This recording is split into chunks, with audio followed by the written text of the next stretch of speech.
Hands down, this is one of the best videos I've ever made, and even if you didn't watch my last RimWorld series, I definitely recommend checking this one out. This story revolves around DarksydePhil, one of YouTube's early most popular Let's Players and former professional Street Fighter player. He has crash landed on a planet with his sworn enemy WingsOfRedemption, his ex-girlfriend Lee, and her lover and his biggest detractor, Almighty Tevin. Before we go any further, I created a collection of all the mods I'm using, and there's 104 of them. Link to the collection will be in the comments, and you can download them all with one click. For starters, DSP is infatuated with the idea that trolls are always out to get him, and they've ruined his so-called YouTube business, essentially taking very little responsibility for his own contributions on his failures, which, by the way, he does love that word. He often encourages his fans to contribute to his seemingly never-ending pool of debt.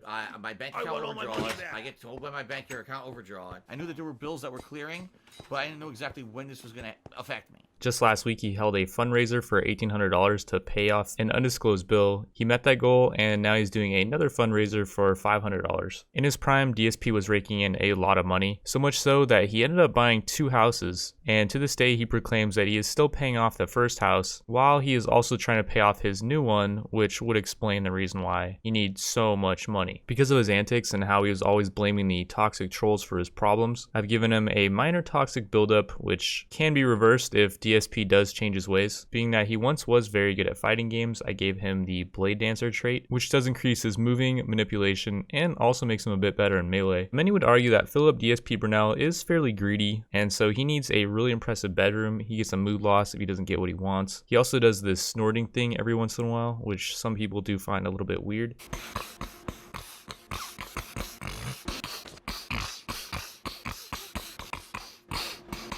DSP always says exactly what's on his mind. Some people find it endearing. It can end up rubbing others in the wrong way. As far as his backstory, he was one of early YouTube's biggest Let's Players, so I made his childhood a VidTube star, even though at the time he was in his 20s. Later on, he ended up selling himself to Twitch, where he plays games that he does not like to please his fanbase. As far as his stats, he does play the occasional shooter, but he does tend to focus more on fighting games and melee combat. And with this new mod, he does have a few abilities, such as Seismic Slash, and we'll go over more about those once we do get into combat. WingsOfRedemption in his young age was a factory worker, however I cannot put factory worker for his childhood. Later on, however, he did pursue YouTube full-time, and he has amassed a very large following. His success on YouTube was in its very early stages, much like DSP, and like DSP, he has switched full-time to streaming on Twitch, completely abandoning his entire YouTube following. WingsOfRedemption has talked about his depression in the past, as well as he has had a struggle with eating. I'm pretty much making no money every month's the red. This is why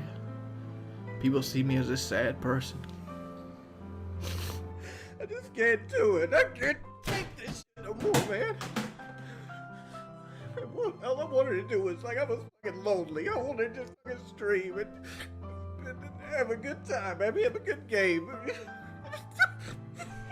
Some would argue that he is also a bit lazy, as he does not stream very much. He is known in Call of Duty for being a camper, so I gave him the careful shooter trait, as well as though he is not trained to become a sniper per se, his playstyle does tend to favor the mid to long range combat, so we have given him the sniper trait. He has a burning passion for shooting games, as well as he does tend to play melee games every once in a while. And Wings does have a burning passion for working on cars, so we gave him a fairly decent construction skill with a burning passion for it. Lee is DSP's beautiful ex-girlfriend. Some would argue that she has been attributed otherworldly beauty. Being a succubus does have advantages and disadvantages, and can cause some people to become jealous and even despise her. And though when she was in the spotlight she did have some fans, she also did have a lot of haters as well. Lee was an aspiring VidTube star until she left DSP and deleted all her social media. As far as her adulthood while she was with DSP, I felt this trait would definitely describe her, and she seemed to be a creative but strange individual. Evidently Lee did cook most of DSP's meals, and she has a burning passion for cooking as well as a fairly decent cooking skill. She also does have a passion for arts and crafts, as while with DSP she did attempt to start up her own soap business. Among the list of DSP's biggest detractors, many would argue Almighty Tevin to be the king of that list, as just by restreaming DSP's stream and commenting over it, Tevin regularly pulls around 4 times DSP's viewer count. This can be attributed to the fact that Tevin's knowledge of Phil is second to none, and he offers a very comedic take on DSP's antics. Might have been that playthrough. Go. He got something cheap, of course. No! Not him! Are you fucking shitting me, dude? Fucking shit. Are you kidding me right now? Not Dr. Robot. Really? Yeah, Really? Did you Bar, see how bar. fucking dead his face was when he did that too? Tails, tails, tails. Give me some more rings. Thank you very much. That was awful. Alright, I want jackpot. Sonic, Sonic, Sonic. Oh, yeah. And no reaction on his face when he did it. I stared at his face when he did that.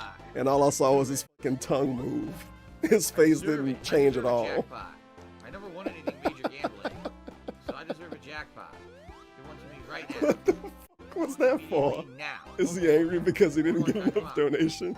Ready? Yes, Yeah. he does his battle cry. The Alive. pig battle cry. The super boomer. I got one kill, the other guy's spamming. Look at that. You could see just spamming. Duh! Bullets flying everywhere. What the fuck? UAV online. Sheesh. Wait a minute. I got this open in the tab. Oh, not him. You can sync that up with gunshots. Enemy at the riverbed. Oh, not him. I need to try this. I died because the idiot gets shot at. It's so stupid. He's shooting at this guy. All of a sudden, the bullets are curving and hitting me. Go fuck yourself, Infinity Ward. Every year, this game sucks. Really? It's not, the netcode. The netcode never improves. It's always the same shitty fucking netcode every fucking year you play Call of Duty. They never improve Holy it. shit, every they never single improve time. the netcode. It doesn't matter. It's Enemy World War UAV II, online. Black Ops 4, Modern Warfare, all three completely different gameplay styles, same shitty netcode, so the game always sucks. Tevin's chat room also provides a safe haven for the victims of one of DSP's most feared abilities, the lean-in manual ban. The lean-in manual ban still to this day takes out massive numbers of people in his chat room, so much so that DSP has even made a lean-in manual ban emote. Well, if you saw nothing, you're blind or you're an idiot. So let's see. Ban this idiot. Go ahead. Keep saying it. Ban this idiot. Goodbye. Connection was good. Nope. Sorry, you're banned. You're a complete liar. You're gone. Every idiot. Here we go. Every idiot who says that was a good connection is gone. So keep saying it. Keep saying it.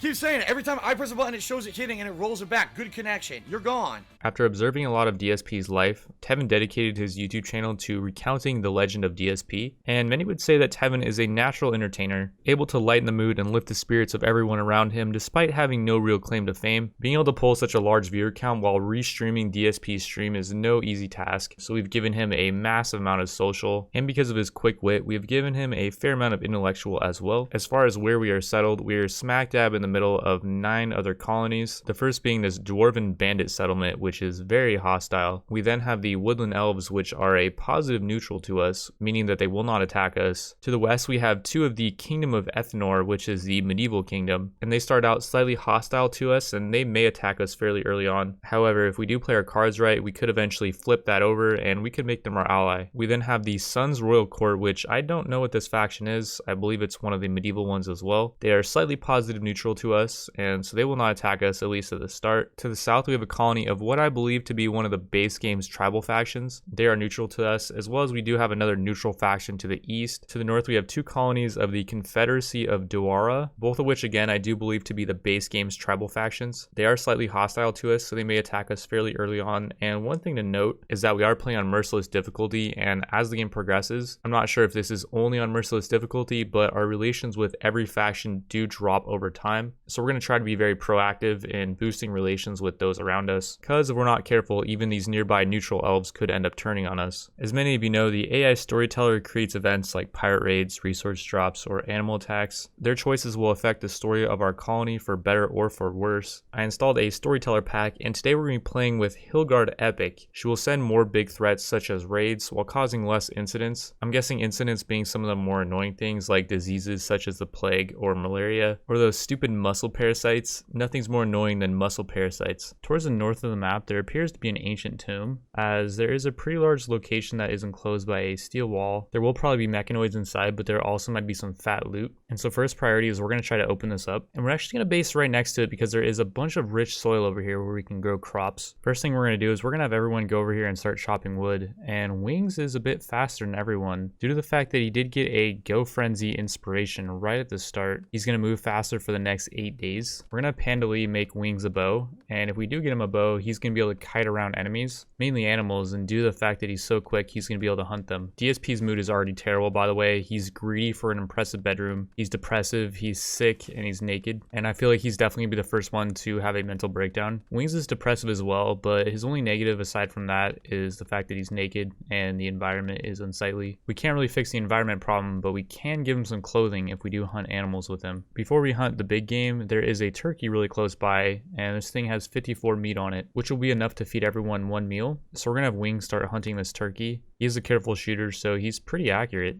He just takes a while to fire. 2 for 2, good job, Wings. 3 for 3, very nice. Short bow does not have much range, by the way. It's been a while since I've played the early game.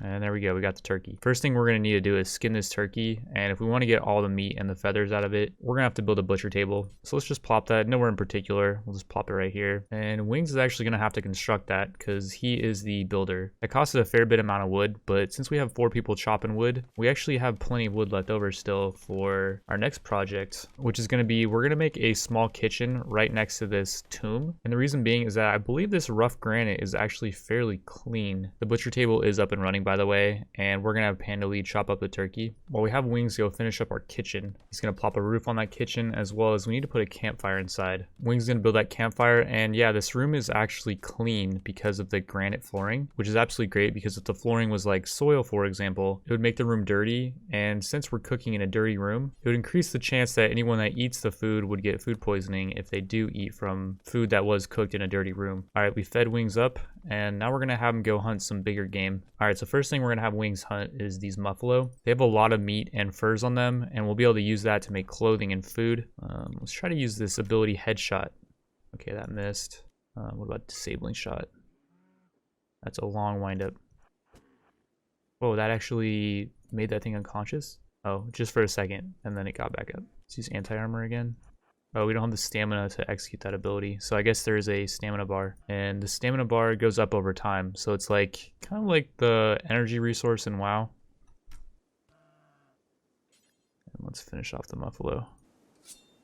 And we'll have Wings haul it back to base. And man, he is moving quick with that thing. Alright, DSP chopped up that muffalo, and we got 61 blue fur from it, which is enough to make some tribal wear, and so we're gonna have Panda Lee do that. I also forgot to mention that DSP has 9 cooking, and I could not make that go any lower because of the fact that he was a VidTube star, which gives him 2 cooking, and then his adulthood gives him 7 cooking. I don't really know DSP to be a very good cook, but I guess in his adulthood, he did learn how to be a cook. We're having Wings hunt the rest of the muffalo so we can make a couple more tribal wear, and I may have found a really cool use for a disabling shot. We're gonna use this on this muffalo and try to get in melee range of it.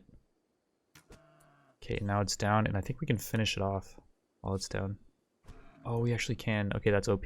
Muffalo was at like 80% HP when we did that. The disabling shot move is really arguably overpowered, I'd say. I don't know if we can do that with larger game, but if we can, that's really, really strong. We haven't given Wings any time to rest, and he is now at extreme break risk, which means he's very likely to have a mental breakdown very soon, and DSP is getting there. We're going to quickly try to make them a bedroom and plop a couple beds inside here before they both break down. Wings is going to have to do it though. He's the only one that we can really rely on to be able to construct. And we're just going to have him focus on building the beds, I guess. As long as we do build the beds, if they sleep in the beds, they'll gain comfort, which will improve their moods. I feel like this is more important than even building them a room. And we'll just try to seal this baby in before Wings breaks down. All right, we got the room sealed in, and Wings is going to build a roof. No, Wings, you got to build the roof. Then you can sleep. Oh, we gotta chop down the trees first. Okay, we're not building the roof, I guess. Panda Lee and Tevin are both sleeping together, and so though they do have all the negative effects of sleeping outside and sleeping on the ground and stuff, they apparently both got some lovin' on the ground. And oh, Panda Lee has a inspiration. The next thing she makes will be 2 quality levels higher than it would otherwise be. That's something that's really nice to have later on, as it allows you to make legendary items. But even right now, we might want to focus on making something really good instead of making like another tribal wear. One thing I did just realize is that since Panda Lee has the succubus trait, whoever she sleeps with gets their vitality drained, slowing down their movement and manipulation. On the positive though, it gives her a vitality boost, which improves her moving and manipulation manipulation, and it's actually a lot better that she has higher manipulation, as she's our crafter, our cook, and our artist, and manipulation affects all of these. Apparently her being a succubus lowers her global work speed down to 80% though. It's been a while since I've been in any kind of math class, and I guess I've just gotten dumber, as it didn't make sense to me why Pandalee's cooking speed was only 84%. Being a succubus makes her global work speed 80%, and having only an 8 cooking skill also does slow down her cooking a bit. She only cooks at 88% speed. If we multiply those together, it rounds out to about 70%. However, since she does have that manipulation boost and her manipulation is 120%, we can multiply that 120% by the 70%, which brings her back up to 84%. So being a succubus pretty much balances itself out as long as she does have the buff, and she only ends up losing 4% cooking speed here. Though Tevin does have his vitality drained a bit and he has less moving and manipulation, he does get less pain, and he gets this 6 moodlet buff, vitality drain. So Tevin seems like he always should be in a good mood, and we don't really need him to be moving around and doing stuff all that much, because the main thing we need him for is negotiation and trade, and manipulation doesn't affect any of that. It's only affected by talking and hearing and his social skill, which he has really high social skill. Now I think about it, the best thing we can probably do right now with Pandalee's inspired creativity buff is make a decent bow. With some of the mods we have, there's a bunch more early game stuff we can make even at this crafting spot. If we get a really good roll on a bow, that could be really nice, as it does increase the accuracy of the bow, which could be really clutch in the early game, as having a bow is going to help us a lot in combat. In order to make a composite bow, we need 45 wood and 1 wood pitch glue, which a wood pitch glue costs only 5 wood, so let's do that. I just found out how to make wood pitch glue, by the way, too, or I would have done that right at the start and I would have made a composite bow with it. Pandalee also just got 7 in crafting, which is going to give her a higher chance to make a better bow. With the level 7 crafting skill, there's nearly a 27% chance that the bow is going to turn out to be good, and with her inspired creativity buff, that would boost the bow 2 levels, making it masterwork, which would be insane to have Wings running around with a masterwork bow this early on. We're also going to do the first tribal warrior to Wings. We want him to be happy. We don't really care that much if DSP does end up breaking down, because he is kind of useless.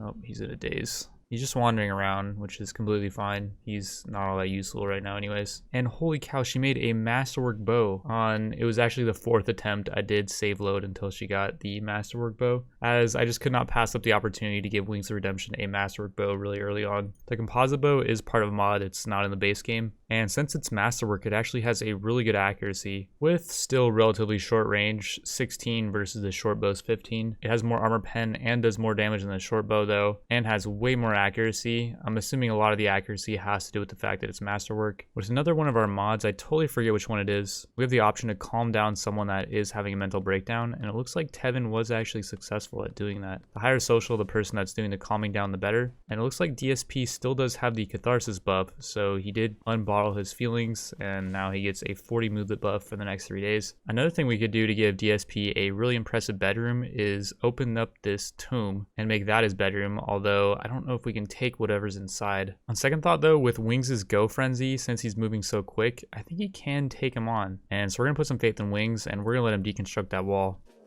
And okay, it looks like there's just a scyther inside. There's also a lot of nice stuff, like there's a charge lance that's excellent in here, which is a really decent sniper. And let's see if Wings can kite this scyther. And he hits it, very nice. Yeah, Wings is just way quicker than the scyther. And he's doing good damage to it, 27, very nice. We could actually disable it. I'm scared to walk up and melee it though, and finish it off. Okay, we missed our disabling shot. I guess it doesn't work on higher armored targets, or like there's a less chance for it to work. And this thing is tanky, it's taking a lot of hits, and a lot of these shots are just deflecting. 15 damage, okay, it's almost dead I think. 20, it's gotta be almost there. We should have just ran in there and picked up the charge lance, and we could have one-shot this thing almost, I bet. Okay, it's dead. Yeah, let's pick up this charge lance, and we now have access to Luciferium.